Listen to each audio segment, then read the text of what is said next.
Colloidal solutions को purify करने के कौन कौन से तरीके होते हैं और उनकी क्या सिग्निफिकेंस होती है। नमस्ते, मेरा नाम मनदीप दलाल है और इस लेक्चर में हम इन्हीं प्रश्नों के उत्तर खोजने की कोशिश करेंगे।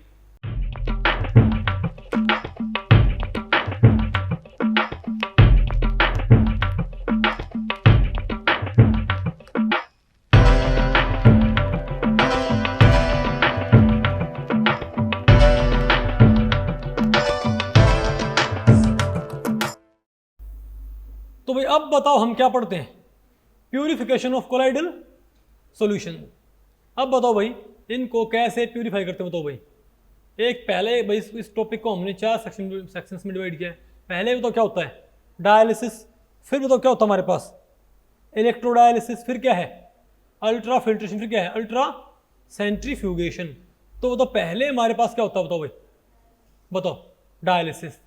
तो बताओ डायलिसिस में तो क्या करते हैं, dialysis is the process of separating colloidal particles from crystalloid particles through diffusion through a suitable membrane. भैया आपको पता है कि जो कोलाइडल पार्टिकल्स हैं वो तो पर्चमेंट पेपर या एनिमल मेम्ब्रेन से पास नहीं हो सकते। क्यों हो सकते हैं भाई, लेकिन कौन पास हो सकता है बताओ भाई, क्रिस्टलोइड्स, इजंट इट। तो भाई आप किसी एनिमल मेम्ब्रेन या पर्चमेंट पेपर से आप किसे पास कर दो भाई, क्रिस्टलोइड और कोलाइडल सॉल्यूशन के मिक्सचर को, तो क्रिस्टलोइड तो क्या वहां से पार निकल जाएंगे। और बताओ हमारे पास पीछे बताओ हमारे पास बताओ क्या बचेगा हमारे पास, इसको सेल्फ मेम्ब्रेन या एनिमल मेम्ब्रेन नहीं है क्या आपको। तो बताओ भाई जो इम्प्योरिटीज हैं वो बताओ क्या हो जाएंगी। अरे भाई आप पूरे मिक्सचर को एक बैग में पैक कर देते हो, ठीक है, तो इम्प्योरिटीज तो बैग से निकल जाएंगी और हमारे पास बताओ क्या रह जाएगा हमारे पास।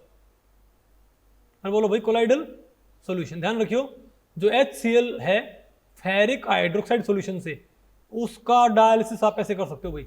आप HCl को, आपको पता है फेरिक हाइड्रोक्साइड के क्या बनते हैं कोलाइडल पार्टिकल्स, तो उससे आप HCl को ऐसे सेपरेट कर सकते हो।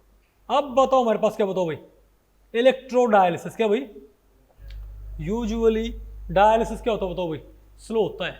तो अगर आप इसको इलेक्ट्रिक फील्ड की प्रेजेंस में करते हो तो उसको हम क्या बोलेंगे इलेक्ट्रोडायलिसिस। इससे ये बताओ भाई, इससे जो प्रोसेस वो क्या हो जाएगी एग्रोवेटेड, ये भाई क्या हो जाएगी प्रोसेस फास्ट हो जाएगी। समझ गए बात।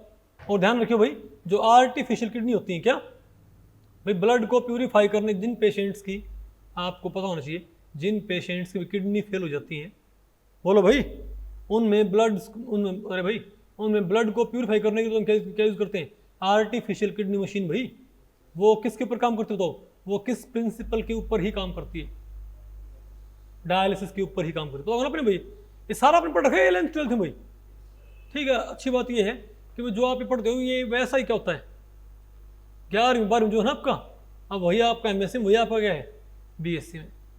समझ गए बात। तो कोई बड़ी चीज़ नहीं है यहाँ पर ये। और बताओ बस क्या भाई अल्ट्रा फिल्ट्रेशन। क्या भाई आपको पता है आप किसी सिंपल पेपर से, अगर आप सिंपल फिल्टर पेपर से भाई किसको पास करोगे ट्रू सॉल्यूशन को, वो पार निकल जाएगा। बोलो भाई सस्पेंशन पार नहीं निकलेगा और क्या था कोलाइडल सॉल्यूशन पार निकल जाएगा। लेकिन भाई आप एक फिल्टर पेपर को अगर आप बताओ क्या करो इसको, बताओ आप उसको जिलेटिन में डिप कर दो। क्या भाई regular filter paper pores are made smaller by soaking it into a colloidal gelatin solution. क्या भाई भाई आप पहले क्या करो इसको एक जिलेटिन के कोलाइडल सॉल्यूशन में डिप करके और उसके बाद भाई इसको हार्डन करो। कैसे भाई फॉर्मल्डिहाइड में डिप करके। नहीं आ गया आपको, बताओ भाई। तो पता क्या हो जाएगा, तो जो पोर्स का साइज होगा फिल्टर पेपर उतना कम हो जाएगा कि अब उससे क्या हो जाएगा डिस्पर्सन मीडियम तो क्या हो जाएगा पार निकल जाएगा, लेकिन डिस्पर्स्ड फेज यानी कि कोलाइड्स उससे पार नहीं हो पाएगा। अब आपको पहले पढ़े इसे क्या बोलते हैं अल्ट्रा फिल्ट्रेशन।